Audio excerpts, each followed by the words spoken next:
Hello everyone, it's Friday night and it is time for the Weekender once again. On this week's show, Ben talks Sharpe, Justin talks Soviets, and I talk squirrels. As well as that, we also have a prize, a £50 voucher from Wayland Games. If you want the chance to win, put a comment below this video, either on tabletop.com or on YouTube. Then sit back, relax, because your weekend starts here.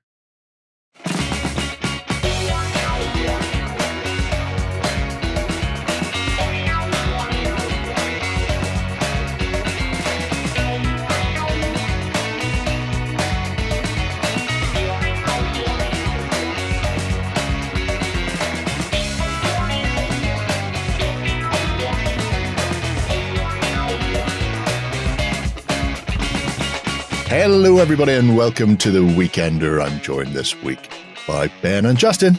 Hello. Congrats, you well done. To bring you another week's worth of news from the tabletop gaming industry. Hell yeah. That's what they tell me anyway. I don't know. I just read the script. This is all tightly scripted. Oh, yes. All of this, even this bit here that I'm saying now, that's been scripted. Yeah. I mean, I can give you the actual show notes afterwards, Jerry. Yeah, no, thanks. I don't need those. River will generate what you say, and we can make it look real. and sometimes it even understands what I'm saying. Very true. But not always. Yeah, we've got a packed show. We've nothing to bring you up to date with this week. I will say next week, Mantic's in the studio, so I'll be playing games with them. Yes. All you non-me people, you don't get to play games with Mantic. So watch out for those in the not-too-distant future, or distant future, depending on what we're filming, because some of it is... you ain't seen me, right? What I can tell you is Epic Warpath will be here, so I'll get taught the rules before my Kickstarter arrives, which is great. In fact, if they just want to leave me the painted armies, that would save me an awful lot of time and effort because I would paint mine. Yeah. So basically, why didn't Ronnie turn back up in England? Jerry goes, I don't know. It's just hogtied in the basement. Yep. Right. Time to get into some news. Coming to you from the center of Northwestern Europe. Covering board games, war games, card games, and all that you love.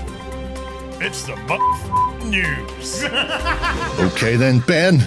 I notice you've stolen this one for yourself, despite the fact it comes via the medium of Wargames Atlantic, which is my territory. I think did I not claim that bit? That company, not mine. There's certain companies are divided.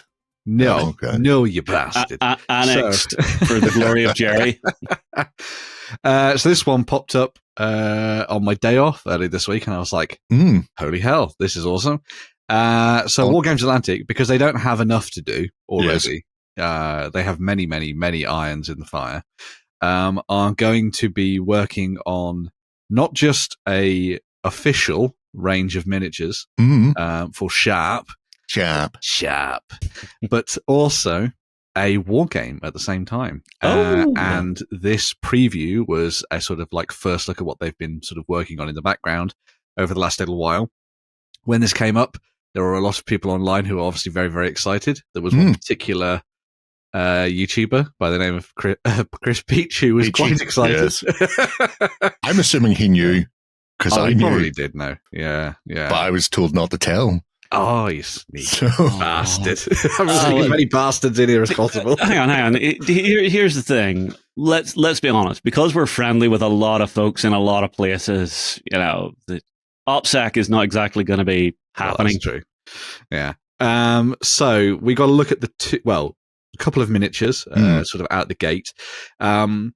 Essentially what they're going to be doing is they're going to be doing a selection of sort of almost celebratory miniatures alongside wargaming miniatures for you to pick up and have some fun with.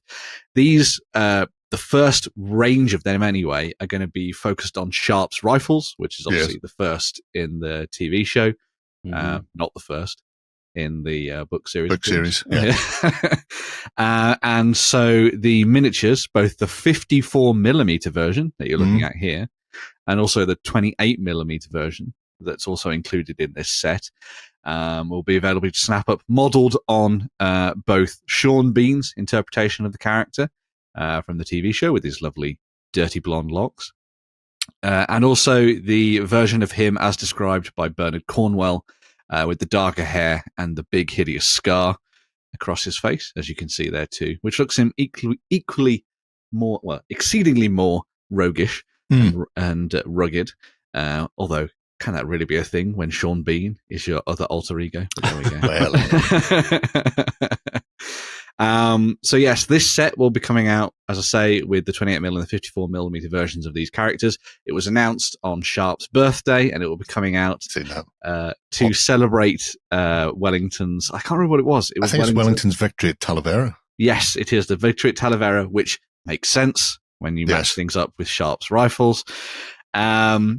And they have promised that they're going to be doing a whole host of other miniatures as well. So we're going to be getting miniatures for the likes of Harper, Harris, and the rest of them too. So you'll be able to get your hands on all of the chosen men.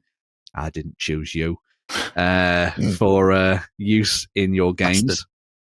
It will be very fascinating to see how this becomes a game. I would assume it's going to be very skirmish based.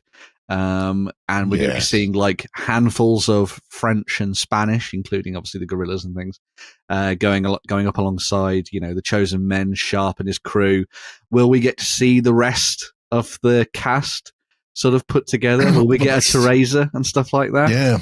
Well, the Spanish guerrillas they've made it to Atlantic Digital. They were one of the very first plastics teased many moons ago by Wargames Atlantic, but I've never made it to plastic. I mean, literally, it might have been within the first 5 or 6 plastic boxes they released. They went, we're doing Spanish guerrillas, never got them.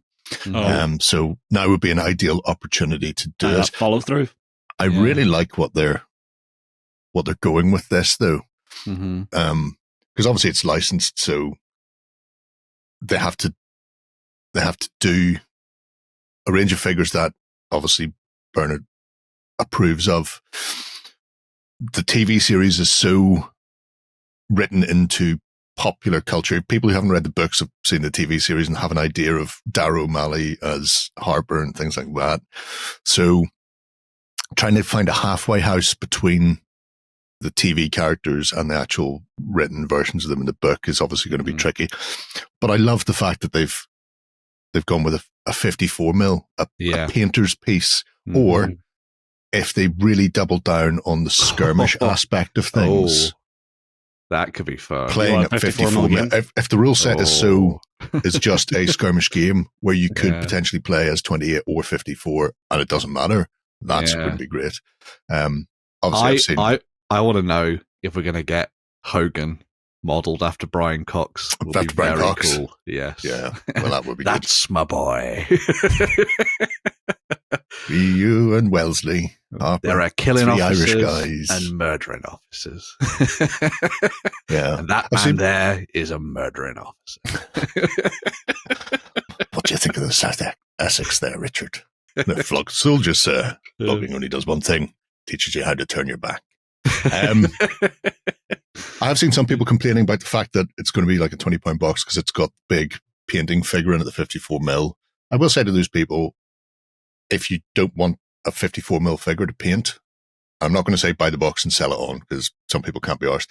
The actual Chosen Men 28mm rifle box that they already produce has a woolly-haired big sergeant who has the option to carry a 6-barreled knock gun and an officer who is not dissimilar to one Sean Bean / Richard Sharpe Esquire. So if you just want a set of Sharpe's chosen rifles, just buy the 28mm box. You can get it right now. It's been out for years. It's a nice box.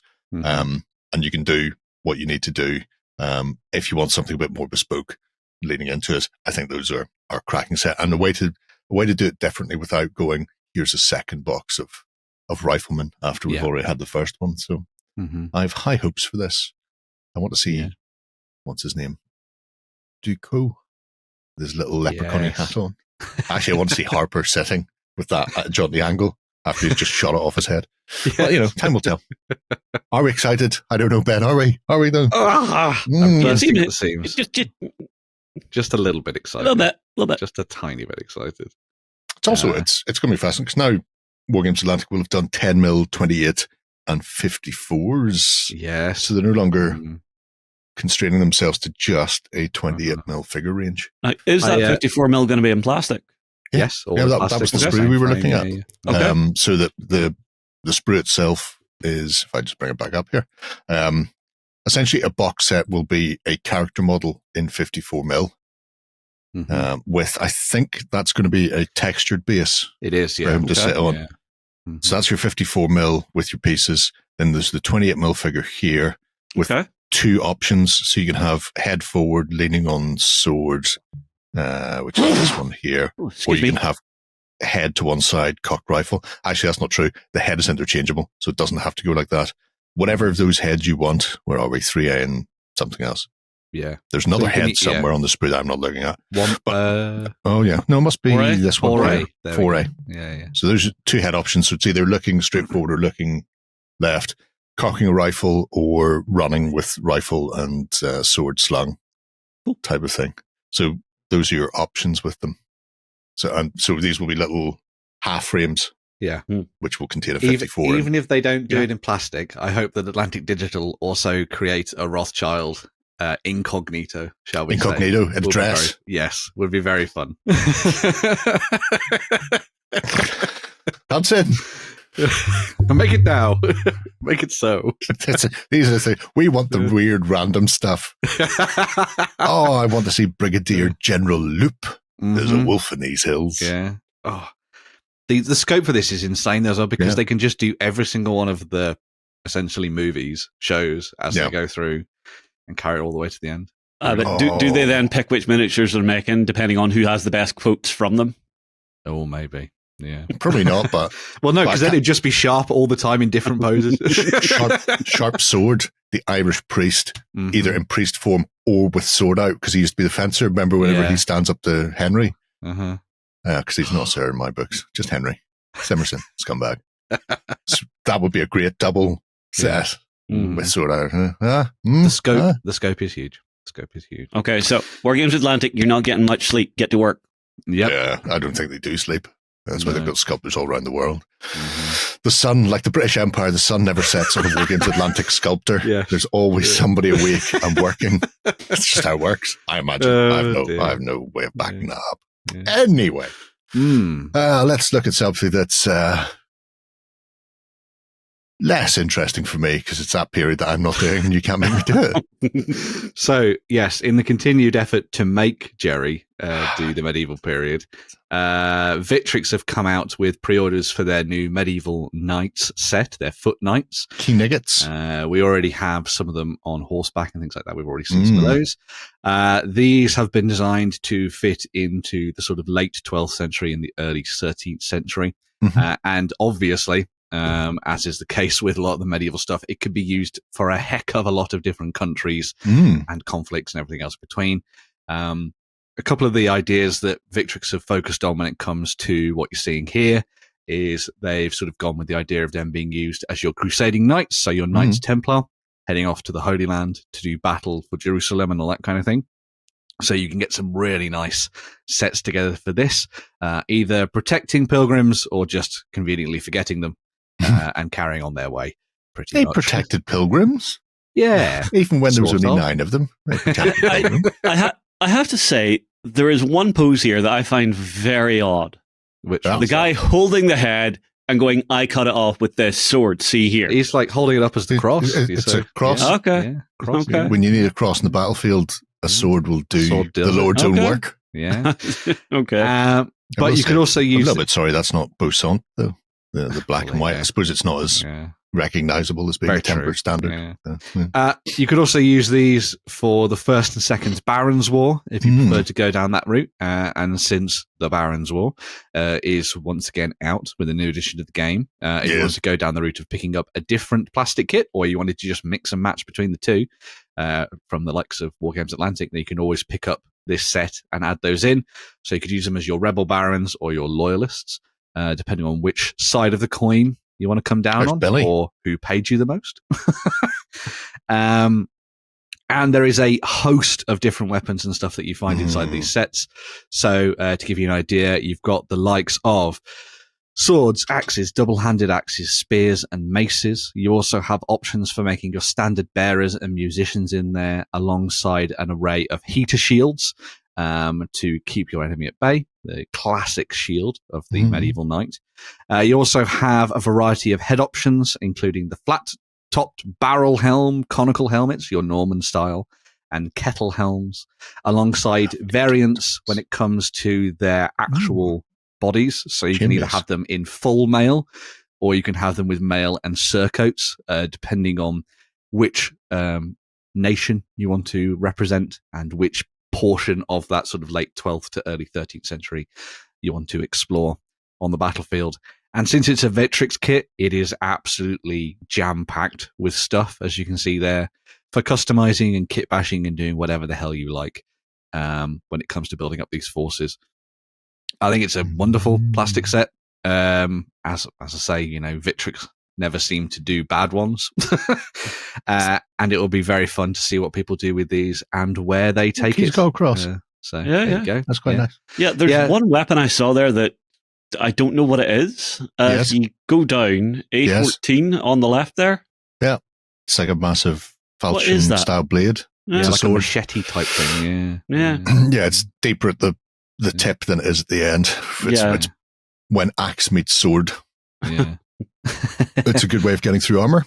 Very good chopping. Everything. Potential. Yeah, very true. But obviously you could rank these up and you could have them sort of fighting like that, or you could obviously have them in skirmish style if you're diving into games like the Baron's War on the tabletop as well. Yeah. That looks like it would hurt. Yeah. Not going to tickle. That's true. They've also got transfer sheets and all sorts of things for these guys as well. So you can get them alongside the Victrix kit itself over on the pre-order page.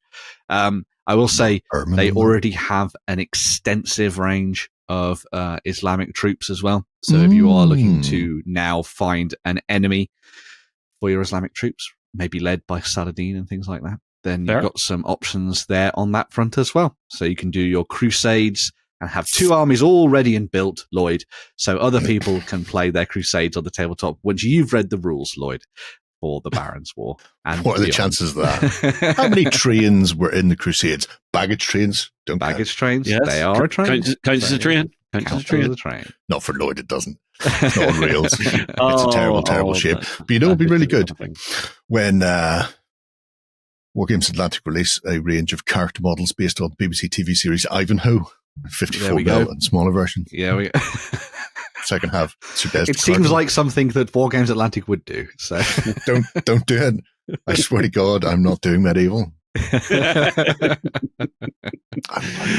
Jerry, don't tell them your weaknesses. Yeah, they're never gonna find it. Although I will say, Christopher Lee played the head of the Knights Templar and that as a terrifying man. So if I could get him as a 54mm figure and a little character model, I would 100% do it. I'd be in there like a hairy, scary thing. Enough of that. Yes. What's our next fantastical venture into history then, Ben? Well, Justin is going to walk us through a little bit of the fun stuff coming up for the Eastern Front when it comes to BricksKrieg. So, yes. So, BricksKrieg is one that turned up at UK Games Expo this year as something quite light and whimsical, I'm going to say, because instead of doing your normal, like, heavy, hardcore World War II, they've went, I like Lego, I like wargaming. What if that had a baby? Exactly. So what we're seeing is a new starter set to do the Eastern Front. So in the box, you're going to get everything you need to get up, running, and playing, up to and including all your vehicles, your infantry, and even some terrain, because they've been clever with that. And then some of the vehicles you're getting. So we're getting 3 T-34s, which are, look at it, it's very cute. Look at it be cute. Cute and going boom boom. You're also getting 3 KV-1s, so the Russian heavy tank. Look at it be all big and cute and going boom boom. Ridiculous turret on it. Yeah. Ridiculous. Yeah. We're then also getting, obviously, our infantry for the Russians as well. Mm-hmm. And I just think these are insanely adorable, the way they look. You know, everybody's going to be playing this, making cute little boom boom sounds. On our German side, we're going to get 3 Panzer IIIs. Look at it, be all cute and stuff. And you too can find some transfers to put on the side of it to make it look even more fancy, which is cool. So yeah, but the way they strike me as Letraset. Do you remember Letraset? stickers. I don't know. Yeah. You'd stick them on, and then rub the back of the paper or plastic to transfer it. Yeah, that's what they look like to me, but I remember. think they are just regular stickers. Yeah. I missed that set though. Yeah. For the Germans, we're also getting a couple of tigers. Mm-hmm. Tiger looked really nice. Not three tigers, just 2 tigers, because 3 tigers would be too much, obviously. Tigers are big and tough. Not with Lord Buckethead's out there. 2 tigers may not be enough. Well, your answer's on a postcard. We also get our German infantry as well. Mm-hmm. Now, as well as the new 2-player starter set, we've been given some previews for some winterized kits. Mm-hmm. So we're going to be seeing some Russian T-34s in, well, that's the German one. Well, I got it mixed. Because you've skipped everything, you weirdo, you. So we're getting a Russian T-34 in winter. So how do we make it winter? Make the bricks white. Mm-hmm. We're getting the Tiger tank in winter. How do we make it winter? You can see where the paint's rubbing off and it's going green. Yep. Again. Yep. Same on the German, because you can see those little grey bricks coming through. Exactly. I also forgot the walls and ruins for the 2-player starter set. Yes, apologies for that. I am a horrible person. Make me feel bad. Tightly scripted. Glad there's a running order. And a page with all of these in an order on them as well. Yes. What I quite like about the winter stuff is that they've designed them essentially as upgrade kits. So what you do is you can order a bag of the white components, and then you essentially then use that to modify and obviously replace the bricks on your Tiger kit. So the kit you've built, take it apart and put it together again. Exactly. That's the best thing. And also, you're saying about how cute the infantry are. This is a game where you can actually gib all of your infantry as they die. So as they get shot, just pull them apart and leave their body parts all over the floor. Oh, so for such a light and cute, do you want red bricks, Ben? Yes. Tiny little Lego blood piles. Just get those little single white or the single round disc, the one part, ones that they're using for the top of their heads there, just have them as red. Little bloods. Leave them strewn around the battlefield. Yeah. You also get the winter bases, as you can see there too, which allow you to make your winter infantry. So these are all going to be coming out alongside the rest of the Eastern Front range anyway. Yeah. So, yeah. Mm-hmm. So who else do we have that they could be doing? They could be doing a Japanese set, do some Pacific. Yeah. Mm-hmm. I think they said they're going to North Africa next. Oh, if memory serves. Maybe get some Matildas. Yeah. Waltzing Matilda. Might be there. Wrong country. But yeah, I think you'll find they were there. En masse. It was really hot in the desert, so why not bring the people who live in hot countries to fight in hot countries? Fair. By Christ, they shut up the Italians. Well, yeah, because they've talked about doing things like the feathers in the tops of the hats of the Italian troops and things like that, which would be really fun to see what they do with that. I've no idea how they're going to do the feathered part of an Italian pet helmet hat type. It's just... That is madness. I reckon it'll be the little feather piece from blocks, and then it'll just be like one of the clips that will go underneath the hat, and they'll put the hat on top of the clip, and it'll just be sitting to the side, maybe. But, I mean that would make sense, but I didn't realize they did like a little cockade of feathers so small. Time to tell, I suppose. You see, the one I want is the beginning of the SAS. I want to see a Paddy Mean out there on the tabletop. No, just choose one of those guys in green. Yeah. I finally watched Rogue Heroes. It was divine. I need to actually catch up on that. I only watched the first couple of episodes of the first series. Oh, I loved it. I seen a clip where I heard Paddy Mean talk and went, I can't watch this. His accent is god awful. I was sitting laughing my whole way through that series. It was wonderful. Yeah.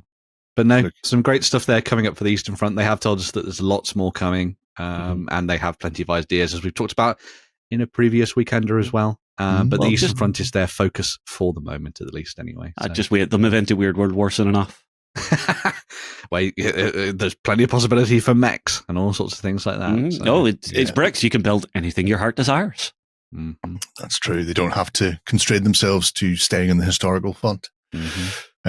Yeah, I am looking forward to it. I've got a couple of sets to unbox, build, and then play some games with. Yes. So yeah, they'll be appearing on the channel at some point in the not too distant future, depending on how quickly I can get things put together and how many pieces I can lose on the carpet.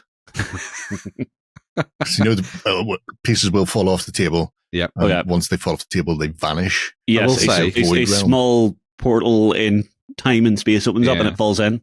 I will say, my cat doesn't mind plastic miniatures. I can build those to my heart's content. But if I put Lego pieces down on the table, as I found out when I was building my Hawker Hurricanes, she will bat them away. So, yes, be aware of that.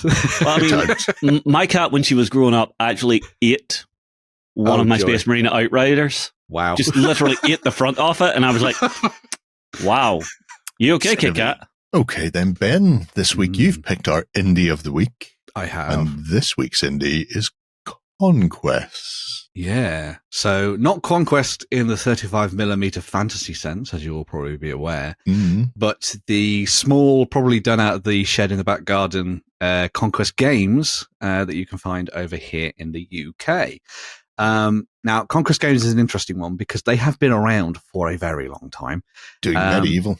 If you will remember the sort of launch of Saga when it had its massive sort of like success, this was one of the other companies that a lot of people were turning to pick up their plastic miniatures and things like that for adding into their forces. Because this was back when Gripping Beasts were doing a lot of things like the Vikings and the Saxons and stuff. But Conquest, on the other hand, came in and stepped up and did a lot of the plastics for the Norman side of things and all that kind of thing. So if we dive into medieval miniatures, seems like the best place I thought you would say that. And just have a look at these. Now, the pictures are small, but but that's because it's a little tiny website. But these folks did a huge amount of box sets in plastic that came with loads and loads of bits and pieces for people to start building up there. At least I told you it was small. Where's Lloyd when I need him? I think, hang on, Jerry, I've been on this website. I think if you just click on the main page, it'll bring up like a zoomed in version. Sure. I think it's still quite small. But are you making it even further away? Yeah. Yes. There we go. But they did things like medieval archers, your medieval knights, your Norman infantry, and your Norman knights. And the whole focus on these was that they were kind of fitting into that vein of kind of budget-conscious plastic kits that people were looking for at the time. So you could build up quite nice generic forces on the tabletop. The plastics were all done through Renedra, so they were the same people that, a lot of other companies were using anyway at that period of time as well. And they came with loads and loads of components and stuff in the boxes for you to start making them. And they're all still available over on the website, as you can see there too. I think it's the archers come with like 28 models per side. Your sort of main infantry box set is 44 multi-part kits. Models, and then you've got between 50 and 60 models for each of the things like the knights and stuff. The sprues is probably a better way of doing things. Yeah, I do like that you can just grab individual sprues. Yeah. Because sometimes if you're playing a faction that doesn't need 40 infantry. Yes, exactly. This was what they kind of follow the same format as a lot of kits in this style. You'd assume they would, a little bit like the Gripping Beast ones, and also like things like you would have got from, North Star and stuff, where you have the body and the legs all sort of all tied together, but then you sort of add on whatever arms and heads you want, and then any other accessories. This was also the time where people were obviously picking up things from the likes of Wargames Factory, which were crap. And so it was a good opportunity for you to pick up something that was slightly different. It was also a company doing plastic horses, which was always helpful, rather than having to go down the route of getting metal horses and then putting plastic miniatures on top of them, which was always good as well. But there was a really nice suite of options across all of the different plastic kits that they did, allowing you to build up, as I said, that kind of Norman element of your forces. The reason that I kind of wanted to look at these guys now and sort of focusing a little bit more on these plastic kits, as you can see here, is because obviously a lot of people are diving into things like Pillage at the moment and games like that, and really start to enjoy the sort of Dark Age era, and of course the medieval period as well, because obviously you got the Normans that could cross over between the Dark Ages and the early Middle Ages as well, even though a lot of people consider the Dark Ages to be the early Middle Ages anyway, but never mind. Because the Dark Ages, the Dark Ages is a defunct term, but there we go. No.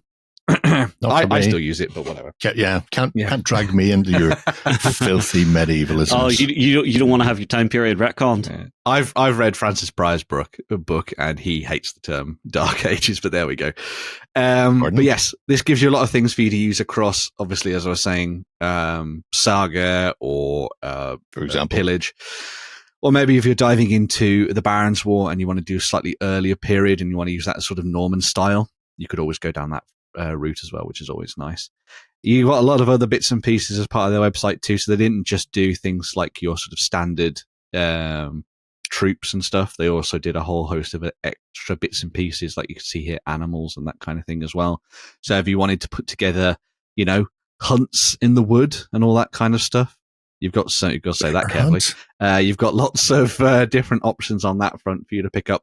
And obviously one of the nice things is having things like livestock and stuff, as we saw on the other page, was nice. So you can have your standard horses and your donkeys and things riding around ready to be nicked and stolen. Alongside things like packs of wolves and rats and elks and things. So if you want to go hunting on the king's land, you've got some options there as well, which fits in quite nicely with the next bit that we're going to go to, which is Robin Hood. Jerry, Robin Hood first. Oh, before we do go into that though, I do want to bring up, there's a particular blog that I put a link through. If you do want to actually see the plastic kits in a little bit more detail and have a look at sort of how they work and things, go and check out these folks. This is Battlebrush Studios. They did a breakdown of one of their medieval archer box sets, and they have some nice pictures of the painted miniatures and also the sprues and that kind of thing, and a little bit more detail. Well, actually, way more detail. But you can go and check these out and see what you think. And maybe Lloyd should get on to Conquest and start taking pictures of his own stuff and then sending it over to them so they can load onto their website. But you never. What are the chances? But yeah, this gives you an idea of what the actual plastic kits look like. And as you can see, very nice sets for you to use in your games. These folks do actually pop up at loads of shows as well, by the way. They're going to be at Colours and things this year, I think, as well. So if you're going to go and if you want to go and check them out and buy them in person, you can do. But anyway, yes.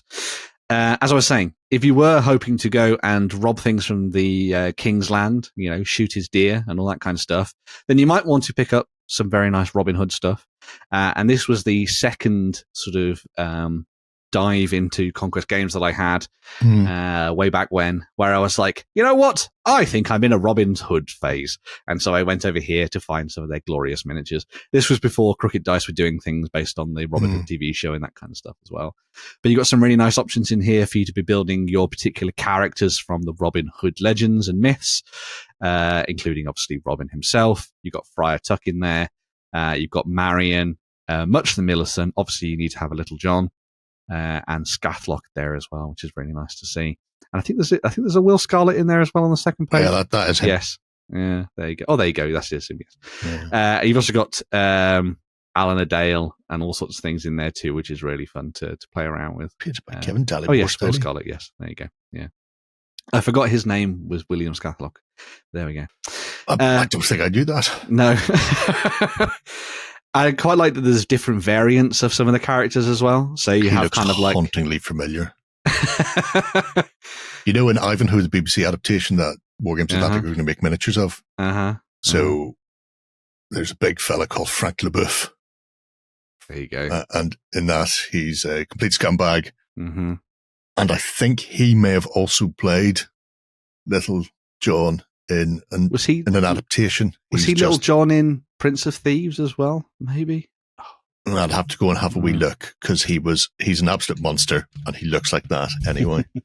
Yeah. But yeah, you'd recognize him when you see it. Yeah. On the second page of that, you'll also see a few more of the options that they have to play around with as well. So you can get the likes of, as I said, Alan Adale and the Saracen Mercenary. So if you wanted to go down the classic TV show with the Clanad theme tune, possibly the best take on Robin Hood. I think maybe it's hard. Yes, but yes, you can obviously pick up things like the Saracen and throw him in alongside. Reminds me of my youth in the 80s, Ben. Yeah. What about you? My dad absolutely freaking loved this version of Robin Hood. So, sorry, Jerry, but wise man. Yeah. When I entered the world in the 80s, I was in diapers. Good old Herne the Hunter. I hadn't actually seen that version of Robin Hood until I met my now partner, and she was like, Fiancé. "You must see it." Fiance, yeah. And so we sat down and watched the entire series over the course of like a weekend or something, which was really cool. Sweet.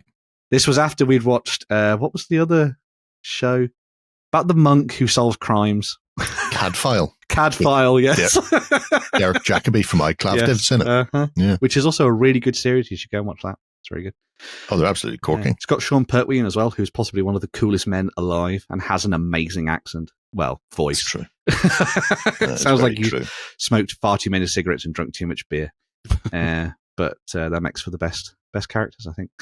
You'll also be able to get your Merry Men. Was he actually Little John in the TV series? Possibly. That might be why I know him. We'll have answers on a postcard. But you also get things like your Merry Men and stuff in that section as well. I did also want to point out that whilst we've been talking about different versions of Robin Hood here, there's obviously Prince of Thieves that a lot of people know. There's the Robin Hood TV show. There is, yes. From back in the day. There's also many other variants of Robin Hood, including lots of B-movies. There is also another version of Robin Hood that came out in 1991, which unfortunately was overshadowed by Prince of Thieves because obviously it had it's Kevin the better Costner film. But it is really, really good. Uma Thurman plays... Uma Thurman is Marion, and it has a whole bunch of like big name British actors. Bergen is Robin. Yes. And he is the perfect Robin Hood. He's swaggering and full of pride and all that kind of thing, and it works really well. There is so much random stuff in this movie that I was laughing along with, alongside finding it really fun and interesting. And there's one of the things I did notice is clearly they didn't have a lot of time to reshoot things, so there's a lot of people falling over, and they just kind of blend it into the action scenes. But if you want to go and check it out, it's Robin Hood, 1991. They title it the British film rather than the American one. But go and check it out. It's on Disney Plus if you're over here in the UK. So go and watch it, and you will have a wonderful time. They do get rid of some characters, like the sheriff and Guy of Gisborne, but they make up for it with excellent Frenchmen. So there we go.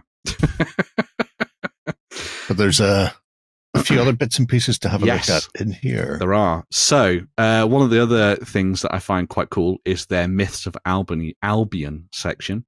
So you may have seen some of this stuff because it popped up in a ComSpot and maybe did they also win something else for like, I can't remember what it was, but either way, there are lots of things in their Myths of Albion section for you to build up fun, folkloric creatures and all sorts of different things for you to be using in your fantasy games if you wanted to go down that route instead. And this is the sort of stuff that I think Conquest has sort of honed in on more recently as compared to some of the old medieval stuff and the Hood collection. Those were the guys, yes.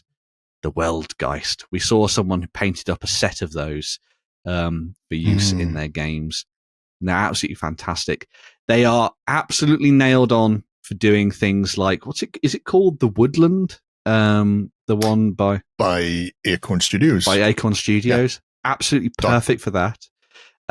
Really good for slotting into anything that you want to do alongside kind of like your creepy Meridian Anaplasque style stuff. If you want to go the Hecate route, that's right, sort of play around with all sorts of things in that sphere.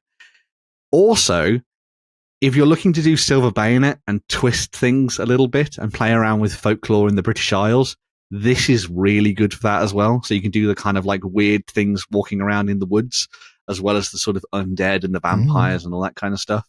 So you could also always throw these into the mix and have them popping up in your games. They're incredibly unique and look gorgeous. Wonderful figures for you to painting up, and also very easy to paint things like the Weldgeists, of course, because it's just a lot of dry brushing and washes. And you're pretty much done, to be honest, which is good. One of the other... the Shambling Mound. God, I love that. I will go back. A couple of the other ones I want to check out is the Western Guest, which is really cool. And also the Hwalgast as well, which are absolutely gorgeous. But you've got your sort of like twisted beastmen style creatures that you could have unleashed from the swamp somewhere. And you've also got things like Gog and Magog, so you can go back to your sort of Arthurian age legends and stuff like that if you wanted to take that direction. I mean, there's plenty of games out there you could use these for. Of Gods and Mortals would be another way you could take things and sort of twist things if you like to go down that route. Nice set of brew. They're lovely, aren't they? They're really nice. Yeah. They also I think they match up quite nicely in terms of proportions and style to a lot of stuff that you get from Otherworld. Well, not Otherworld now, but other companies like Crooked Dice. So if you wanted to play around with that, you could. Those are the other guys I really like. Yeah. Yes, they're lovely. So this is where you start to get more of your sort of like undead creatures and things like that. The Mora, yes. It's lovely. Nice little undead. Yeah. Oh my God, it's some sort of cat person void coming at me. It's either that or it's someone wearing one of those like morph suits. Yes. I don't want to see the person under that morph suit if that's the shape of them. Yeah. You've also got the Palug cats and things in there as well, and Palug cat riders, which I think are absolutely amazing. So if you want little tiny fairy type creatures, they're not right. Yeah. Oh, they're even worse. They're so cool. I love them. They're amazing.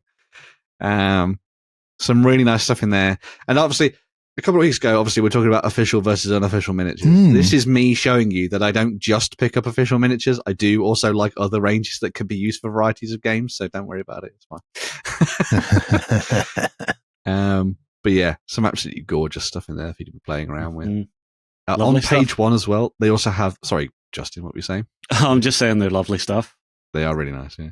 If you go back to page 1 on that set, you've also got the Wild Hunt. So if you wanted to do that sort of proper sort of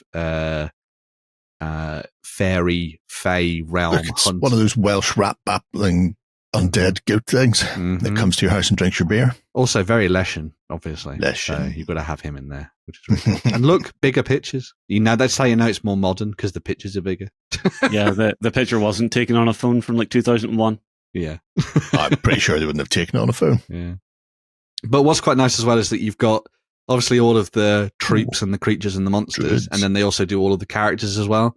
So if you were looking to do something like maybe nice.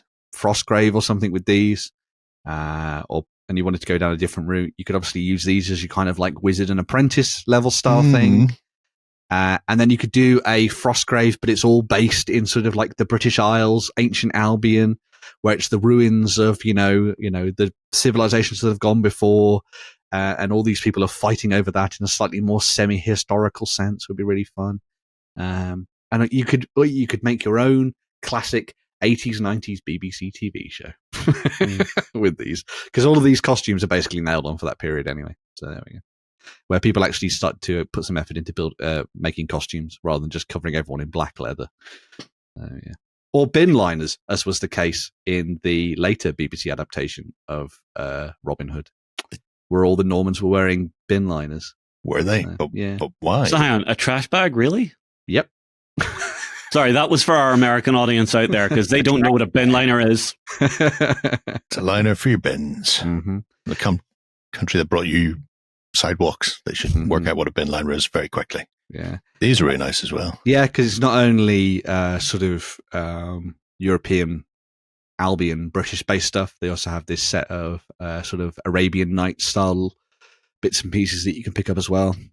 So if, like me, you're looking for some stuff to throw into slightly more Conan-esque style affairs, you've got that option in there too, which is really nice.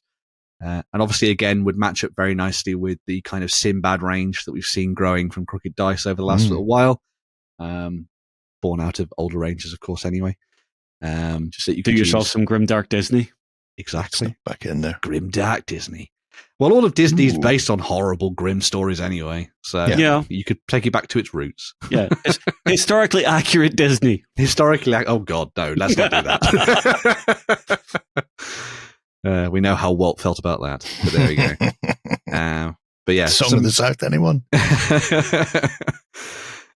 Some gorgeous miniatures there, as you can see. That's sort of filling out that side of things if you wanted to go for the slightly more Arabian Nights style affairs. Oh, nice Minotaur. Arabian Days. Yeah. Got sort of like a little bit of a Harryhausen vibe to some of it as well, which is always nice. And matches up well. Nice. Yeah. One last thing I did want to point out before we move on is that the folks from Conquest are also running a Kickstarter at the moment as well. Sneaky. Bonus Kickstarter. So you will have seen this when you were looking at the Conquest main page as well, but they're working on their set of Primordials.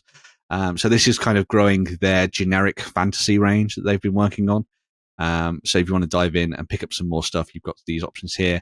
And again, sort of fits into the vibe of Frostgrave to a degree, where you have sort of like a master and apprentice set across a variety of different elemental forms. Ooh. So you've obviously got things like wind, fire, water, and all that kind of stuff mixed in there. So you've got your I like the hydromancers. seaweed hair floating up on It's the very water cool. mantle. It is very cool. And obviously each of those Chunky. wizards and apprentices comes alongside a big primordial creature, as Jerry's showing off. So if you are interested in snapping up some of those new miniatures, as well as some of the older ones as well, because they've got some of the figures that we were just looking at there from the Myths of Albion set, you can snap those up and add them into the collection. It's a very small Kickstarter. It doesn't have a massive goal. They've already hit it, in fact. So if you are interested in getting some of these, you are pretty much nailed on to get them without too much hassle. And use them for a variety of different games, whatever fits your bill. So there we go. Yeah. I mean, the elementals, I imagine the elementals are similar to the size of the djinn. I would imagine so, yes. So if I go wherever that was that we were at, Myths. Was it Myths? I can tell you the measurements. So the Sylph is 70 mil. Right. So that's about the right. Yeah. Salamander's right size. 52 mil. The Undines are 46 mil, and the Elixir is 53. And there's also a 54 mil Golem, I think, in there as well. So, Okay. yes, they're all 28 mil, but then all the primordials are sized to be much bigger. So they'll be about the same size as Big Green Boy there. Big green. So you're looking between 8 and 12 quid. That is not bad for a big monster. No, not at all. Especially, I'm pretty sure that's meant to be Golem, but they've wrote Gnome. Yes. Well, no, because they already have a Golem on the website. Oh, so maybe they've just decided to go down that different route with the idea of gnomes, I suppose. But that is a very different idea of a gnome. It's twice the size of a man and made out of rock. Yeah, so if Time you will go tell. into the primordial section on their website, Jerry, you'll see they already have a Golem, stone there Golem. you go. Dun, dun, dun, dun, dun. Boosh. Badank. There he is. Well, there you Oh, go. it's him. Yeah. All right, okay. I quite like So that then, one. That's yes. very cute. A big gnome. There's Sammy Hammy. Yeah. Somebody stole his jetpack. Bring it back. That's how that one goes. But yeah, so a little bit of a whirlwind tour there, but a look at all the different things that Conquest Games have to offer. You've got your fantasy, you've got historical, you've got your mix between the two, and a whole host of other bits and pieces in there as well that will cover a variety of different games. And also you got a film recommendation out of it as well. So what more can you ask for when it comes to Indie of the Week? It's like an indie film almost. I mean, full with Wow. big British I accents, but will never mind. say, don't bother telling me below if you've managed to make it this far. The characters of Little John was in Robin Hood, Prince of Thieves. There you That's go. why he looks familiar. And the actor is Nick Brimble. There we go. Apparently. Yeah. But anyway, go and watch Ivanhoe. Yeah. You can find a DVD copy in the Netherlands. You can't buy a copy in the UK, despite it being a BBC production, because the BBC And I assume it's stopped not on making iPlayer. things. Oh. No, Oh, well. it's not. But that is your homework. Go and buy the DVD. And I will point out the DVD is just a TV rip. It's all 4:3 as well, because it predates Oh, Wow. God. widescreen. So So you're going to have the black bands? Yep. who cares? Oh. TV show is a TV show. People suck it up. All right. I think it's time for some more news. Mhm. Even more news, bitches. All right, then, more news. Mhm. And we're going to be kicking things off with some more news out of Business Daddy. Yes. Oh. Warcradle have announced another nation coming for Armoured Clash. So next up, to dive into the world of Armoured Clash and the dystopian age, we have the Commonwealth, who a lot of Dun, dun, people have been keeping an eye out for. I think they were hotly anticipated alongside the Imperium, which we've Yes. obviously just seen hit the tabletops. As is the case with all of their releases for their various factions and their nations, we're going to be getting 2 big box sets coming out. It'll give you some options for diving into playing the game as the Commonwealth in this case here. We have the big faction battle group starter set for the Commonwealth, as you can see, which comes with some absolutely gorgeous miniatures in the set, as you can see there. Everything you need to play in one set, as is the case with all of these starter sets. You're going to get the rules, the cards, the dice, all the other bits and pieces, the terrain that you can see in the background, alongside loads and loads and loads of those troops. Because, as seems to be the case with these folks, having a lot of things tends to win you wars. If you can drown your enemy in bikes, hussars, and riflemen, and give your rifle to the guy behind you, then you're probably set for life, I would imagine. I like the little drills with the rocket launchers on the back. Yes. So there's a variety of different bits and pieces in here that will be sort of like making up your Commonwealth forces. You have the likes of your Radovoy rifle platoons that we saw the mass of at the front, which is very cool. Lots and lots of those for you to be using to hold objectives and keep control of the battlefield. You can see the little command stand there as well, with the fellow on the back of a horse, because why would he have to trudge through the mud? He needs to be able to direct things and see further, so he gets a horse. That's how that works. You also have some slightly more elite infantry in the form as the Asdaya Berserkers, who look super cool. Beefy boys. Yeah, so fairly roided out individuals, although I'm sure there's probably a lot of other things. Full of chemicals. That's all natural right there. Yes. They have not skipped leg or arm day.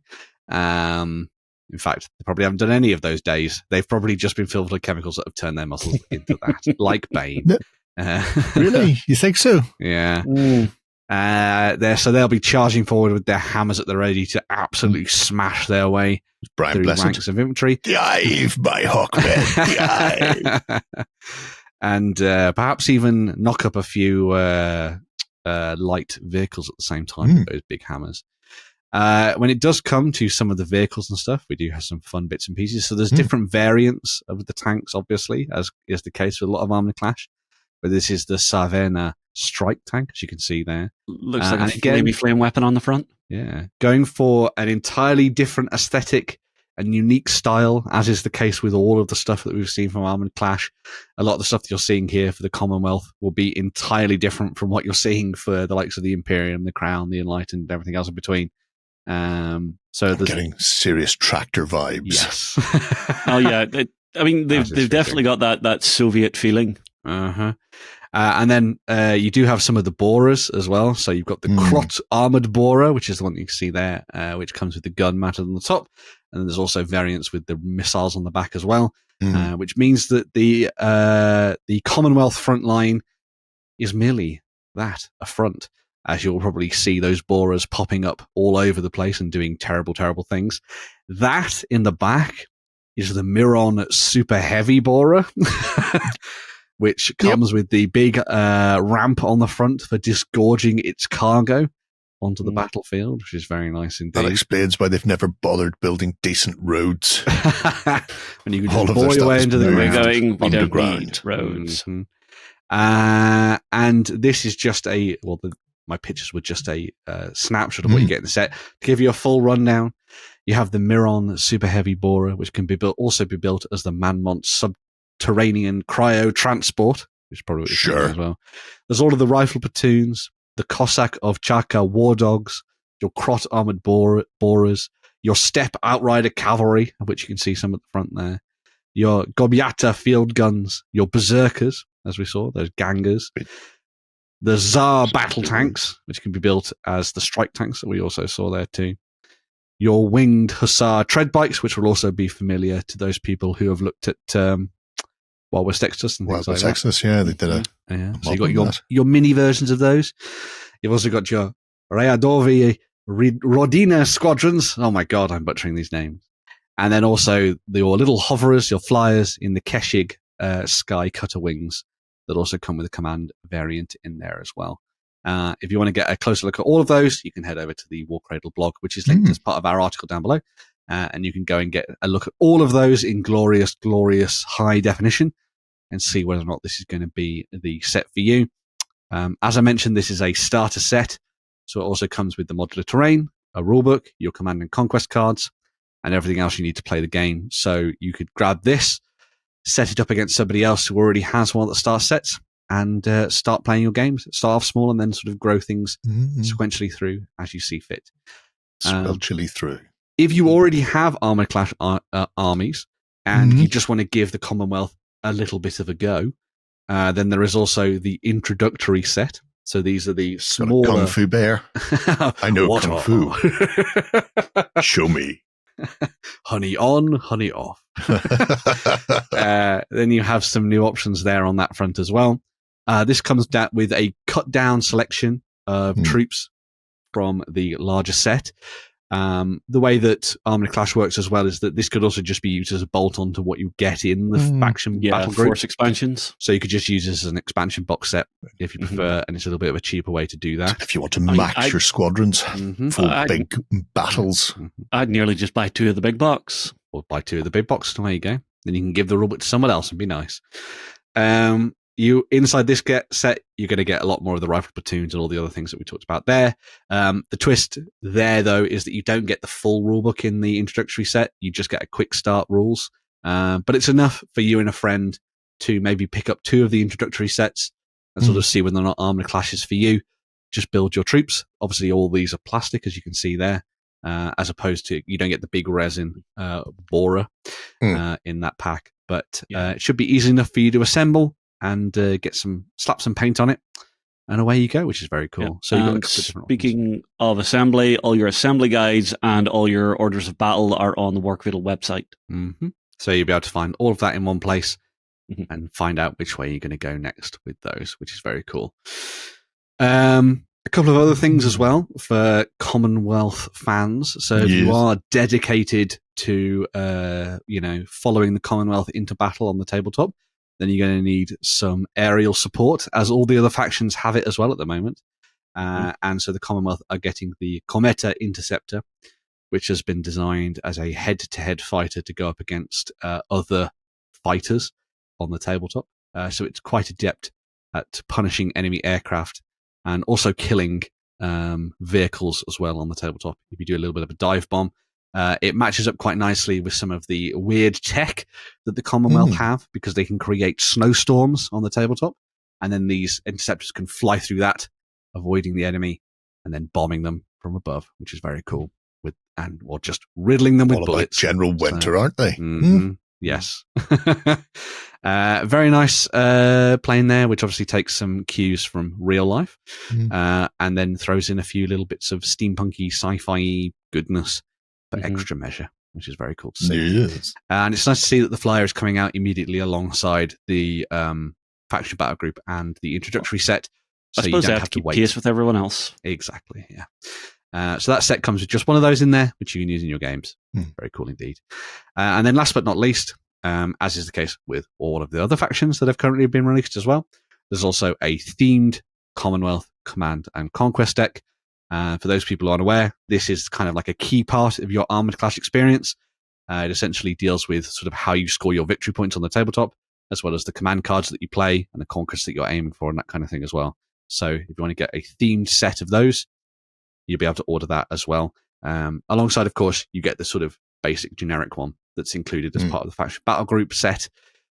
So this is a particularly good buy if you buy the introductory set and you want to get yourself some of the cards, start playing your bigger games with. That's the direction you want to go with that. So these should be out in the next month or so keep an eye out for that one. Look towards sort of like, I think it's a sort of end of July sort of time, beginning of August. You should be seeing those popping up. So keep an eye out for it if the Commonwealth were your faction of choice and you were just waiting in the wings to see them popping up. Winged hussars. Ha ha ha. See? Tenuous joke, but there we go. Let us know what you think of those before. Have they convinced you to not play Imperium? Because I think a lot of people have just gone, Imperium? Big walkers? Tanks? Yes. I don't know. As soon as the Union came out, I was in my happy place. Well, there we go. So, yeah. Let us know if the Commonwealth are for you. There you go. Choo choo. I just like the borers. Yes, but they're very if anybody's playing Commonwealth against me, I'll spend all my time doing Krang impressions anytime they give an order. But one of the berserkers should have had a little window in his stomach. Oh, man. Break out the Dremel. Straight in there. That's who your HQ has to be. Yes. Got a little nub in there. General. Right. Yeah. Enough of that. A historical. Let's go full pelt into fantasy with a couple of new boxes for Kings of War Champions from Mantic Games. These are both neutral in the world of Panathor. Because, factions are good, evil, or neutral. And neutral for various reasons. Maybe they don't get on with anyone. Maybe they get on with everyone. Maybe they don't care who they get on with as long as they get paid. These are your choices. Yeah, they are neither good nor bad, but if you're nature, you are true neutral, which means if there are two Jedi out there and two Sith, everything's happy. If one side or the other gets a bit too uppity, then all of a sudden nature will come down on the side of the other one to wipe them out and restore true balance across the world. Nature are the most capricious and worstest people in the world ever. But in this case, we are getting two new champion boxes. One for the delightful Halflings, Taran Bly's company box, which contains everybody's favorite little Halfling. I was going to say a terrible word there, but I won't. I'm going to be very good instead. You get Taran herself with that mad contraption. So these are set up for champions where you have no list building. A champions box is a set defined thing. So even though the options are in the box to allow you to make different types of units for Kings of War itself, what you will get is a set of plastics. So we've got our well, I'm not sure if they're the heavily armored versions. I don't think they are. Yeah, you get your dog riders, you get your 2 units of infantry. So the troops of each, sword and board, rifles, and off you pop, and then Taran themselves with that ridiculous machine. Rolling death ball. Interesting thing about all of the champions boxes is the main champions book has the backstory for all of the boxes that are going to be released. So we already know what the crack is with them. Wow. Cool. Because the key with this is the box itself contains all of the rules, the cards you need, and the pieces, assembly, whatever it happens to be, telling you what to do. Each little unit is named specifically within the group. So you can see there you've got the Hetrenberg dogs, which is, so they are lancers. Then they've got the rifles, braves, which are your sword and board. And then a 10th detachment lancers. So you get your 2 sets of 5. So that box picture is actually missing a unit, which makes sense because these are a twin kit. Every kit allows you to make 10 infantry and 5 dog riders. So in this case, you're going to get all your little halflings. Then you also get Bly, whose backstory is they really, really, really want to make a better Iron Beast. The Iron Beast is the giant walking mechanical pig tank of the halflings protecting the Shire. They wanted to make a bigger one called the Iron Behemoth, but unfortunately the legs are quite complicated and keeps exploding. And during the time when they're tinkering away, doing their usual thing like harvesting, planting, picking crops, they've engineered machinery for that, which generally ends up with Mr. and Mrs. Musings on the next farm, diving for cover, jumping into ditches, or occasionally almost having their eye put out by the automatic carrot picker because it's gone a bit wrong. And then there's reports that goblins have made their way deep into the Shire. No. And the work on the Iron Behemoth has to be abandoned, and instead this, which is a ride-on version of a lawnmower / harvester, gets reconned into being a massive steamroller / It's very dwarf death roller from Blood Bowl. So I mean, historically accurate. Let's take farming equipment and turn them into war machines. Yes. Yes. So that is the little set for Taran Bly. Interesting little set. Obviously, plastics and resins. I'll be curious to see what the actual command rules are, because with every faction you get a set of, I think it's 3 commands, and then you've generally got 4 units on the table. Right. So there's always one unit that you can't give a special command to, and the real gameplay in Champions is how you divvy up your commands in a turn, to get the best out of them, where you use them and when. So looking forward to that. I do have a big halfling army. I will be getting this because while they don't exist yet, Ronnie did tell me that all of these champion models are getting rules for Kings of War. Oh, brilliant. Presumably in the Clash of Kings book at the end of the year, I would imagine. Once they've released all of the champion box sets, I guess they could do that. Yes. Yeah, start folding them in. Mm-hmm. The other box is the delightfully entitled Arakamora. All of the ogres have ridiculous names that are practically unpronounceable or sound so similar people keep confusing them, so they get changed in very short amount of time. So Nomarugok got just nicknamed Nom Nom by the community. So everybody knows Nom Nom. I imagine Arakamora will get a rock and roll name at some point. But you can see her there with her pet crocodile, and then a couple of units. So Kuroka and Kuruka are the blunderbuss wielding shooter types, and then there's a set of bruisers, and then the remaining ogre that would be part of that is now on the back of this chariot instead, who I think is Garok who says they were recently a mercenary for the Basileans. However, their weapon and armor are all heavily inscribed with abyssal runes. So somebody's lying. Oh, well, it's best not ask questions. But this is one of the things I really like about Champions itself, apart from the fact that it gives you the opportunity to play quick, set, rank and file games that you can hammer through very quickly. And one of our community members, Hazy Boy, and some of his friends were playing recently, and they were essentially just churning through games. So it gives you a really good feel of how rank and file work. Yeah. Without playing a massive game and without having the headache of list building. It comes down to how you maneuver and how you issue those commands for your sort of fog and friction.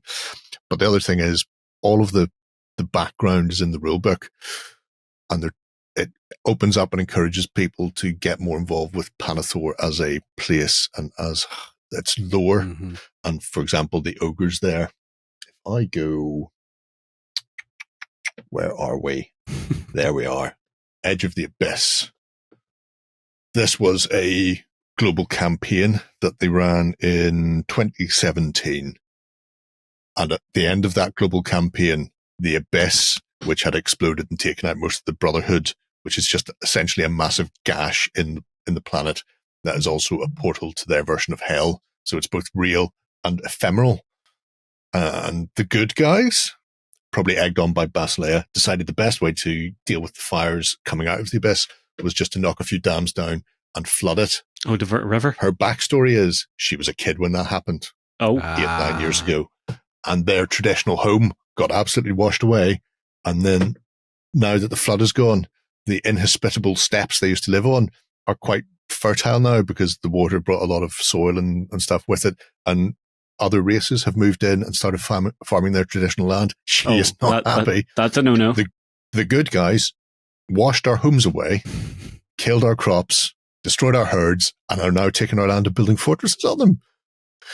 So when I say that they are neutral and therefore can be used by anybody, get some payback. Very much has a specific idea of where she's going in the world. Mm-hmm. I will say one thing though, in the book for Champions, and this is probably because these were painted a long time beforehand, but in the book, the artwork has her with like white dreadlocks or off-white dreadlocks. That would be a nice and I think it looks better than going with the black dreads. Mm-hmm. And also the crocodile's kind of funky. I have some crocodiles from Vanguard, but they fit on like a little 20mm square, and they're little stumpy things. it's like if you had a pug version of a crocodile. I see. So it's nice to actually they maybe see the baby versions? Well, at the time they were the full versions because there right. weren't any others. Yeah. And they were just handy to use as markers for units that had crocodiles. But really happy to see these coming out. There's a couple more due before the end of the year, including everybody's favourite, the Trident Realms one, with the world's cutest champion.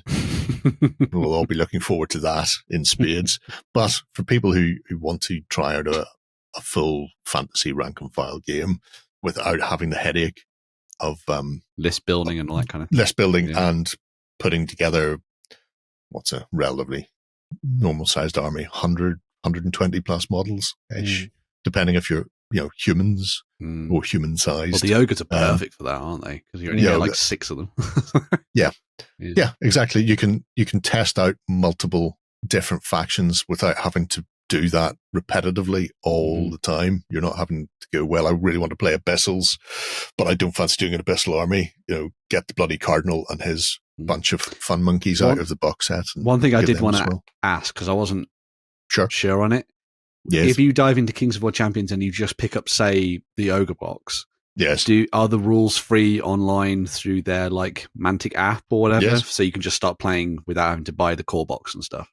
Okay. Yeah, right. Yeah, 100%. Easy enough. The only thing you're missing out of the core box would be the battle mat and the terrain, because it plays on a smaller footprint than it's one of these sort of saga-esque play on your standard kitchen table sort of sizes. So because the units are limited to whatever you get in the box, which is generally 4 units. When I say 4 units, one of them is your champion. Right. So it'll be a champion, a something like a chariot or a void skiff, and then a couple of units of infantry or whatever it happens to be. You've got a small amount of units on the table, so they condense the board size so that you still have the constraints and you get the combat very quickly, which means you can be hammering through a game in and out in 3/4 of an hour. Boom, very good. on to your next game. Cool. Yeah. Which I think is what Hazy and friends were doing. They were going, first battle done, swap over. I will point out that each of the Champions box sets are decidedly cheaper than Spearhead, which is a good game in its own right, but they're decidedly cheaper than buying the Spearhead ones. And the actual starter box for Champions is the same price as a full Spearhead in Age of Sigmar. So I've recently finished unboxing the Champion starter box. Faith and Fury. So it will be up on the channel in not too distant future. So can you wait? Yeah. So if people want to see that, just keep your eye peeled. But yeah, if you've never tried Fantasy Rank and File, if you've been a skirmishy type, this is an incredible way of getting into it. Yeah. Bish bash bosh. And if you love it, then just keep adding more and more to it until you've got a full Kings of War army. Then you can come over and play me, and I'll knock your toys in with some absolute filth from the force of nature. Or you'll play them on that. I can play on Universal Battle. There you go. And Jerry join the House Order, #BestHouse. Yeah. And you can play me over the internet. Or Noku, Lord So Saiyans. We're all up for it all the time. But yeah, so there you go, folks. Sticking with fantasy, for our final bit of news, we're going to be taking a look at some of the upcoming pre-orders for Conquest, not the people of the very small images or historics, but Parabellum games. We're going to the Greeks. Conquest. Conquest. Yes. Lokataka. Last Argument of Kings. I don't know how they, because they always abbreviate it. Yeah. Eons of Battle gives it has come up with the like a proper fun acronym thing for it, but I can't remember what it. Yeah. Except they say it, but they say it really quickly. Yeah. Playing Conquest TLA, okay. Yeah. Or playing Conquest FUBUB. FUBUB. Anyway, enough of that. Stop it. Easy now. There are a couple of things coming for both Dweghom, to give a bit of a buff to the little tiny dwarf types, and also their exciting and new bestest faction since the last faction that I really like to say states. But the Yoroni. We have got some brutes coming for the Dweghom, the lost and the found. In this case, these are the found, and if you don't find them, then they will find you. And it will be a very bad day. Absolutely redonkulous the design artillery pieces with on the back. The design with the rock coming out through the shoulders. Yeah, I mean, they've been down there for a long time. Merged with the earth. They've very much got a chip on their shoulder because of this. And people will get absolutely hammered by them. The found are, despite being brutes, they are a support piece. I mean, they could theoretically punch somebody if somebody gets close enough to them. But really what you're doing with these guys is using those massive artillery pieces on their back. They've got a 14-inch range and barrage of 3. So that's 9 shots arcing in and slapping people. Interesting thing is, if you decide to aim with these, so a volleyed aim. They don't get the +1 to shooting like other units do. Instead, they get extended range, and they get an extra dice of barrage, so they go up from 9 shots total to 12 shots. That makes sense. And they can reach out and touch people from a bit further afield. Otherwise, they are just a support battery of cannonry that can just sort of lumber around. The fact they've got 6 wounds each will mean that people are going to have to take their sweet time removing them. Yeah, you're going to have to mean it. And I assume that's a minimum unit we're seeing. Yeah, it's the standard 3 brute base. So off you pop with the found. If you happen to be lost, though, oh mother, the lost are coming, and they're coming in spades. The massive flame-bearing nightmare that have come up out of the depths to remind people about why the Dweghom need to be paid a lot of attention to. Mm-hmm. These are both a support unit and a absolute brutal unit of beaters in their own right. The massive fires they have on their shoulders / backs exuding from themselves, pumping it willy-nilly through them all, has the ability to gain or to give relentless to a friendly unit within 8 inches. And that relentless blow special rule means they can reroll field hits. So yeah, they're going to cause issues, especially because they are quite chunky themselves. Uh-huh. I mean, they've only got cleave of 1, but they do have 3 impact and 6 attacks as standard. So that unit is 18 attacks with 9 attacks on the charge, and they can reroll their charge because they're unstoppable. So these massive flaming smokestacks of Dweghom Nightmare will come chuntering out of your line and start smashing the shit out of people. Yeah, and then if you have something else that comes in on a flank that's then getting to reroll its hits on a flank, that could be fun. Yeah. Well, what I would have coming in on the flank to get them to reroll their hits is another unit of these and just cross the 2 fires of the descent, 1 into each, so they're all rerolling. They also have Aura of Death, so at the end phase, sorry, not the end phase, at the enemy's draw phase, when they draw that unit to activate and they're engaged, they take 4 wounds. Oh God! Wow. From that, brutal. Whereas they technically take 4 hits because they do have the chance to try and evade it, but it's not going to be good. Anyway, yeah, you can imagine 2 units of these will be absolute constant attrition. Yeah, ridiculous. There is an Artisan series. So nice. Ooh. Ancestor. Wow. So this is the lost ancestor. This is what is baking away inside them and sometimes needs to come out and join in the fun. He's slightly less beaty than a standard lost. Slightly. He does have a slightly better cleave, which is nice. And being a priest, he has 2 spells he can cast. One is Songs of the Descent, which is an automatic cast. Doesn't have 2, just casts. And for each friendly regiment within 10 inches of him, up to a maximum of 4, you get to do 2 automatic hits. Oh, right. So you could potentially have 8 additional hits coming in if there are enough units packed close by whenever he does that, and they have to use their lowest resolve characteristic to roll against it instead of defense.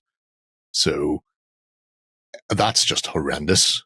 And if anybody's thinking, oh, I've got some units that don't take resolve rules or any of that nonsense, so, I'm safe from this, it immediately suffers 1 automatic wound per unit instead if they happen to be immune to resolve. So your unflinching units might all of a sudden get a battering from thunder guns there. The other one is Litanies of Battle, which is a nice little one, which just gives you a reroll to hits against a target enemy unit. So you can nominate a unit, and then every unit that's attacking them can reroll. And it doesn't specify melee or volleying, shooting. So it is just that I want that unit to go away this turn. Right. And I want you to make sure it goes away. So all of yous cream it. So, that's quite fun. If you do include them in your army, though, you are limited to no more than 2 regiments of the lost and 2 regiments of the found. However, I feel, in many respects, That's still spicy enough. Yeah, if you've managed to go that way and done that, it's going to cause people issues, I think, in the grand scheme of things, whenever they're just getting absolutely leathered. Mm-hmm. That's what I'm saying. You just need to put in 2 units and then cross-populate your 2 hits. And if you put the character in, then you can have an absolute delight by getting them to soften them up first. So big chunky unit of knights or something really heavily armored. Mm-hmm. Nominate them to die and then shoot in all your barrages from your found with 12 dice each, and then they charge in afterwards and pummel whatever's left to death, screaming, "Stop, stop, Lovely. It's already dead," in the Simpsons style. Daddy, why? Yep. So that is the Dweghom. They are obviously a fluffy list of fluffiness. Mm-hmm. The Yoroni are also getting some fluff. Delightful fluff. And by fluff, I mean kind of furry. I say furry, more hairy, more like a big, giant, hairy-legged spider. Yeah, don't look at these. No. Oh, yeah, Justin, look away now. I'm done. No. So there are a couple of options. This is a dual kit for the Yoroni, where you can either have your Yoroni Mugu Geisha or your Yoroni Matsu. They are an interesting set of figures. I really like them both because they have that very demure geisha-esque, sitting, playing the flute and fanning themselves or whatever happens to be. They're a nice set of figs, but in game terms, they are absolute filth.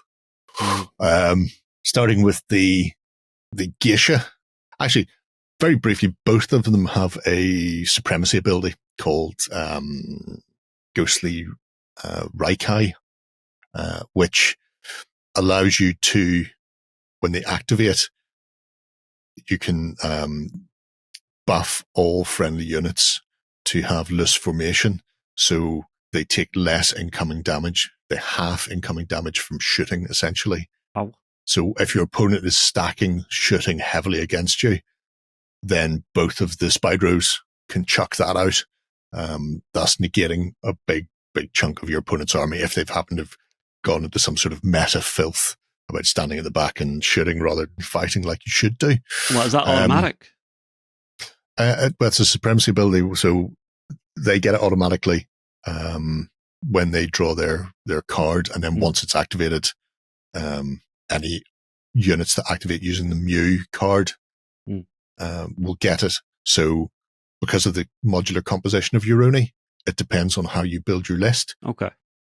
They don't need to use the Mew to activate. They can use anything. But if they are laying into the Mew ideal, then you can do that, which means you can set people up if they they're going to receive a barrage of fire that turn. Mm-hmm. Then you activate them with a Mew. Maybe they're not getting the benefit of their own ideal card for that turn, but they are halving incoming damage, which is and it might leave your opponent looking at it going, it's not even worth shooting at them this round. Yeah.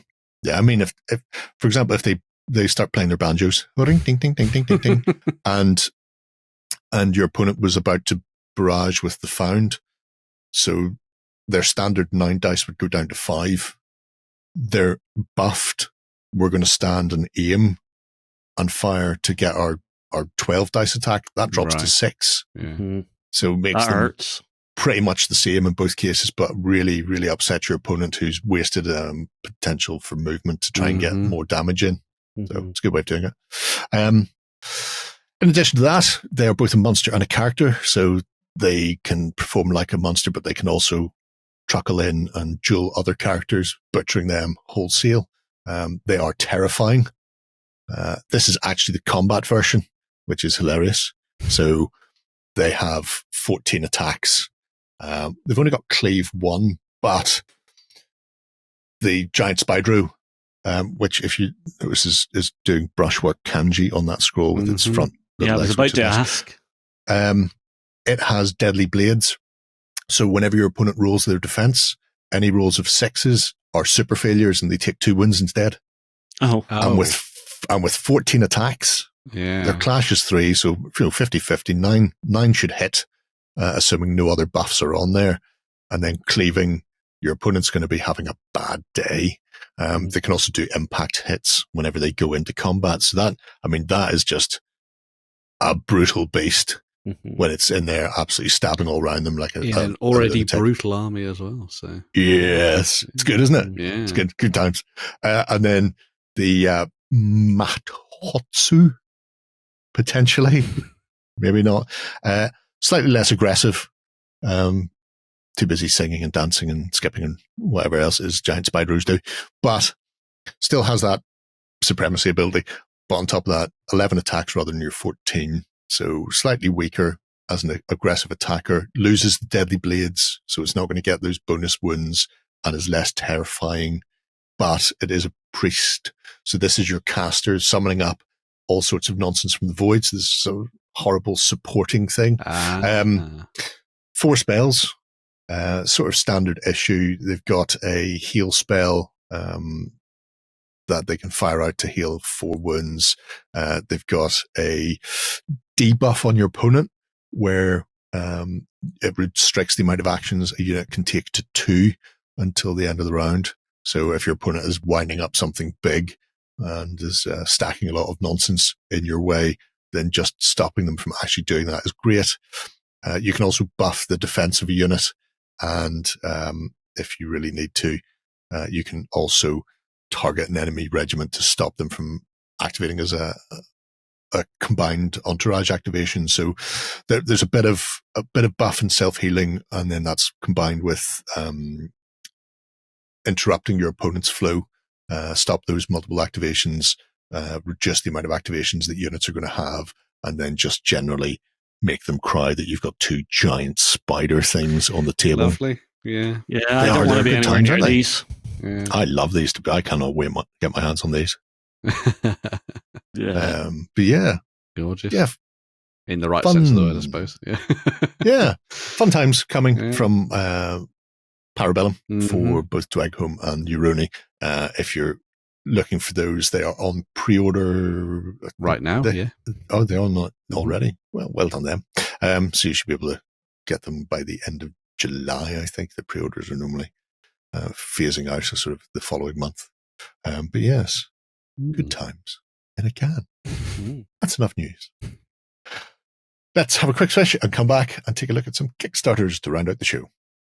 Did you win one of our prizes? Find out on our prize claim center over at OnTableTop.com. Here we list all our previous prizes and those who have won. If you see your username, fill out the form to claim your prize. All prizes must be claimed within 30 days. All right then, we're back with some Kickstarters to round out the show. And the first of which is a delightful set of little animals, anthropomorphic animals that could be used in a game like Birds and Badgers, and therefore, Ben, I should be talking all about this. You see, I stole Wargames denied. at the start of the show, so you get to talk about vengeance. So yeah. Sweet and glorious. That's exactly why. Glad you understand. Do as I do. Didn't even have to say, you know what you did.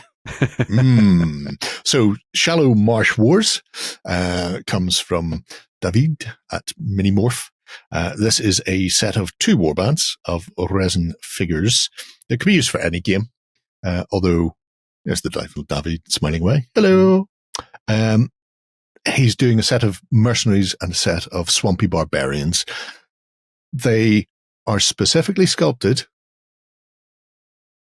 to fill gaps that currently exist for models in the Oathsworn Birds and Badgers range, because he likes Birds and Badgers. And he was looking at the army lists in 2nd edition and going, oh, here's these things, and going, no models currently exist for this. Now, I'm going to go make presumably at some point Oathsworn will fill those gaps themselves, but in the interim, if you happen to be looking for them, you can use these. And because they're made with burrows in mind, they scale appropriately with the current stuff from Burrows and or Badgers discuss. So, I say there are 2 sets. One of the things he's done, which is quite nice as well, is that they all have little backstories and they're named. And as the sort of campaign has progressed, we're getting little sort of character vignettes in the updates as well, which is kind of cute. So, Bite Dealer leads off the Swampy Barbarians. These are absolutely fantastic sculpts. Marvin the Toad is some sort of lunatic barbarian. Well, they're all lunatic Berserker. barbarians, but proper Clearly a berserker berserker. type. Marvin the White. They're not all called Marvin, by the way. Marvin the White, as Taurus pointed out, looked like somebody had given Hartley Hare a knife. If you're not old enough to remember who Hartley Hare is, I suggest you go and have a look for him and the Pipkins on YouTube. It is nightmare fuel and explains an awful lot of why I am the way I am. Mother Mandragore is a caster who's sort of the second in command of the warband after Bite Dealer. There they are, just desperately trying to get on in life when people are coming into their swamp. Jackdaw Chan is great. One of the nice things he's done is some of the stretch goals have been like tweaks or bonus bits. So there's a second head with one of those wicker samurai styley ninja. Cool. So Jackdaw Chan, not Jackie Chan, you understand? He's a jackdaw, is there. Snoop Martin with double punch daggers. I actually have Snoop. I got sent it with my last Kickstarter that I backed with. Right. I went, I'm about to do this. This is kind of cool. And going, are you? Oh, that's nice. I was in like Flynn on this immediately anyway. So, yes, Martus, the little pine marten coming at you. Like Cleopatra with a couple of punch daggers will do you right up. So if you go down to the swamp today, you're literally going to get stabbed to buggery and back, which will teach And you. it won't be a surprise. Rageheart. Yeah. The little spiny Norman style Hedgehog Hodgehog barbarian. Love it. is great. And The boss. what else would be the boss? Is this your Even if favourite he's not- miniature, perhaps, Jerry, in this range? He's my favourite in the barbarians. In the barbarians, yes. Apart from the Yes. other ones, they already do, but yes.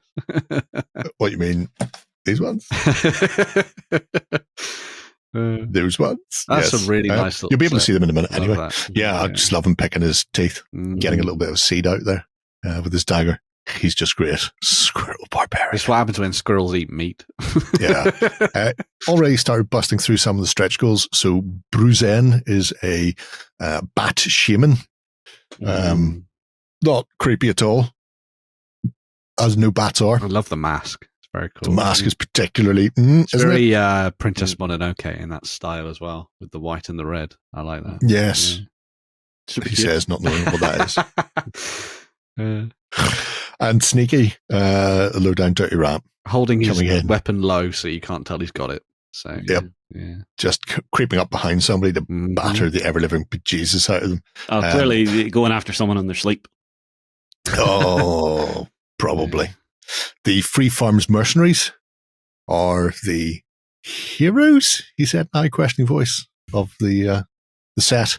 Now, some of the miniatures are bigger than others, and you can see this here with the likes of Looney the guard dog, who is, appropriately scaled As he would compared be, to- yeah. compared to the others. Yeah. The Goosh, Necked. basically, Ken in the middle of it. Maybe that's just to help us pronounce it so that Pandancer stops crying every time we soften the KN. The Goosh Connect with the big flamberge. Yeah, double sword hander. breaker. Yeah. Spy It's hander. nice. Yeah. That's quite cute. Oh, Captain Duckin, who is just screaming out of the pages of Johan Ehrkran's But Dragon being there. Isn't that a duck whistle he's blowing into? I think it's Is that just who a what? hammer behind his head. I think it's the Oh, end of the okay. hammer. Sorry, Yeah. it looks like one of the duck hunters things. Yeah. I was just like, why would a duck need that? You already make that sound. Quacknord Quacknord Dispel. It's the wizard.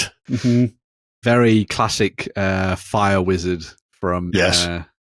Bright Help, College help, Wizard. my wizard's on fire. From Warhammer. Rooster with a So gun. Roostin the cock with... He's brought a gun to a knife fight, so he is a bit of a cock. I love that he's got the big puffed out chest as well. Still. Oh, God, yeah. Oh, yeah, yeah. He's Oh, very he- bantam. Yeah. that ego is out there. And then Chick the Chick Levy is one of your rank and file. And they've also got a couple of stretch goals unlocked, which takes your Chick Levy and adds to it a Chick Soldier Oh, wow. and That's a Chick Guard. Child labor is not okay. Excellent. Yes, it is. These are all They're fantastic. teens Have you not pressed seen into them? service. So, Have you not seen them? They're all gorgeous. They're wonderful. So these will all be resin miniatures. A lot will be one-piece cast, some will not. But, it just depends on the complexity of the sculpt as to whether or not they require additional bits. You can pick up either warband. You can pick up both warbands combined. Yep. For bargain cheaper monies. Mm-hmm. Or you can pick up individuals if you want. Cool. So they're all good to go. There is also the Squirrel Warband From the original Kickstarter. from the original Kickstarter. Mhm. So these are just absolutely terrific. I will say the Squirrel Warband contains a miniature I don't have because the assassin wasn't sculpted the last one. This has been added to the warband subsequently. However, if you backed the previous Kickstarter and you want it, you can back this at the nothing level 1 miniature. You just have to pay the price for the postage. assassin. Postage, yeah. Yeah, you'll get this. Yeah, I think actually you'll get the assassin free if you just brilliant. pay the postage. Wow, that's cool. Yeah. But he can't, he can't be shipping free miniatures and paying the postage himself. If you got the squirrels and didn't get the assassin and want the assassin, come over. There's a whole thing in the FAQs about it. Now, if you're after it, would you paint them all up as red squirrels, or would you have a dastardly grey squirrel in there? It's funny you say that because I was sitting last night thinking about this. Yeah. One hand down my pants, lying back on the chair, having a beer, and I'm thinking. Whoa! So I mean, nuts were involved. So out of left field, right? No, what I would do is right. No, but listen, Sharpe. So these are obviously all red squirrels. yeah. But what if the grey squirrels were sculpted bigger and were done like a Viking raiding party style? I know technically they shouldn't be Vikings. Maybe Skraelings would make more sense. Yeah. But just in keep, because I'd really like a set of raiders of grey squirrels, but I want them to be distinctly different. You want them to be the bigger buffer? Yes. Filth. Giant American David, squirrel filth. If you're listening. Jerry has a request. Yeah. Yes. Yes, I do. I will show this, skip all of the stories, although the stories are great. I will show that's one I want to show. And this is the other thing. So the alternative. There's alternative hat head. Mm-hmm. There you can see the hammer behind his head there. Yeah. So you've got alternate sculpt essentially, or alternate head, with the big floppy brimmed thing. And for Jackdaw Chan, I like those that. straw hats. So those are nice. What's quite nice funny options as well is that guy is running towards you, honking at you as he yes. Oh, peace was never an option. Oh, he's always in the front line. Yeah. That's why he gets paid more. Well, he's got the big fancy shirt on. Yeah, is if you're wondering about size wise, there they all are arrayed. So you can see your little chicks are about, what's that, almost 20 mil exactly to eye level. Yeah. Duckies are a bit bigger, and then loonies huge. Yeah. In comparison, like what you can see the little squirrels there. This is there's also awesome. The bear that was in scale that to Oswald did, so you can use that alongside your dog, which will probably be about to there, I'd guess. He's 50 mil tall. Cool, so yeah. So there you go. Yeah, I mean they're all beautiful set of stuff. Yeah, absolutely superb set of delightful of sculpts, and definitely if you're a fan of the Burrows and/or Badgers, obviously nailed on for that. However, there's a ton of other skirmish games out there that these would fit into quite happily. I'm also just thinking of Guards of Traitor's Toll, but anthropomorphic. Oh yeah, is that just because there's the chick guards now, and you're looking at the chick guards, and you're going, "Oh man, what if I have chick guards getting around with this?" You would not be. And Burrows and Badgers, Oswan folk do city guards and all that kind of thing, so you could easily. Do they do a lot of civilians? They do. Yeah. Do. Okay, fair. Yeah, they do market traders and all sorts of different things. Okay. So, okay. Yeah. So yes, if you fancy picking up any or all of those, there's 12 whole days left on it. It's already funded. I think there's at least one finally stretch goal that he wants to get in there. So, get involved, tell your friends, buy all around you. The squirrels arrived, I think, within a month of the Kickstarter finishing. Wow, nice. There. Now, the squirrels was his first and relatively small in comparison. Not in the number of figures, although obviously the number of figures has doubled, but I think there's already more returning / new people in this one than there was in the previous. Right. So it may take a little bit longer, but I think he's very keen on, get it in, get it out as quickly as possible. Most likely already casting at a rate of knots if it's ready. Yeah. I mean, well, there's the Pine Martin with punch dagger. A little note telling me I'm great for once. Other companies should pay attention. Bribery works on Jerry. Bribery works. You know, I was the first person to back that. The minute it went notify on launch, it was like, bing, I was saying, give me it all. Give me it now. Backer number one. Yep, that type of thing. So, if you're interested in some swamp, I was going to say Serengeti swamp donkeys there, but they're not. They're different. If you're after some swamp barbarians or some mercenary types, then they're definitely worth checking out because they are absolutely gorgeous sculpts, and the casts are really nice. Yeah. I think the reason I got sent this is because I messaged him after the squirrels, and I went, "Do you have a website so I can review these and tell people?" And he was going, "No, I'm not that." It's kind of an almost one and done at the moment. The squirrels being remade in this one is to give people the opportunity to get them. In the future, he may have a website that you'll be able to buy stuff off, but currently, if you do want them, it is essentially Kickstarter, and then that's it. That's a good enough vehicle. A couple of months down the line, we hear he's been bought out by Burrows and Badgers. Just brought on, made one of the family. I mean, it's not beyond the realms of possibility. Really nice casts. The squirrels are really nice as well. Pine Martin's been reintroduced in Ireland. They're doing very well. Yeah, that's good to hear. There you go. Anyway, I digress. Enough of that. We have another Kickstarter. And again, very, very small things. Yes, it is. Definitely small. ArmyBits, who have been doing a whole host of modern releases over the last little while, have turned their attention to 15mm British Cold War infantry, as they have done a variety of the other nations at the moment as well. Now, this is very specific, as is ArmyBits want. So this is 3D printable files. So you get all the components and things for you to print these off at home. For you to do 15mm British Army that specifically focus around the late 1980s and early 1990s and that particular period, because they have gone for a particular move in terms of uniform and sort of like kit. It's the change in webbing and the change. So it's the SLR and 58 pattern webbing being changed over to the SA80 series and the PLCE webbing.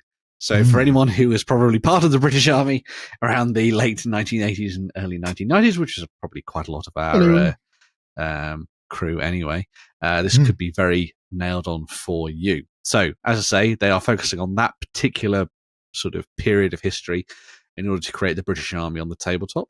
And alongside that, they have developed a whole host of different models.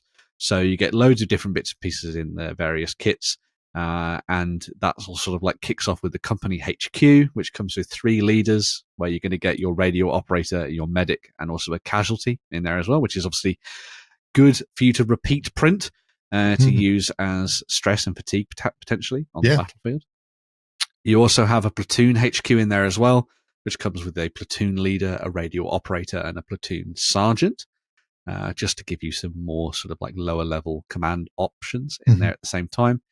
And then you also have a variety of infantry. So you've got 3 squad leaders, which are then essentially allows you to make your big 3 squads with 9 infantry poses per set, as long as 6 LSW poses and law poses as well in there as well. So you've got lots of different options in there at the same time for you to be playing around with on the tabletop.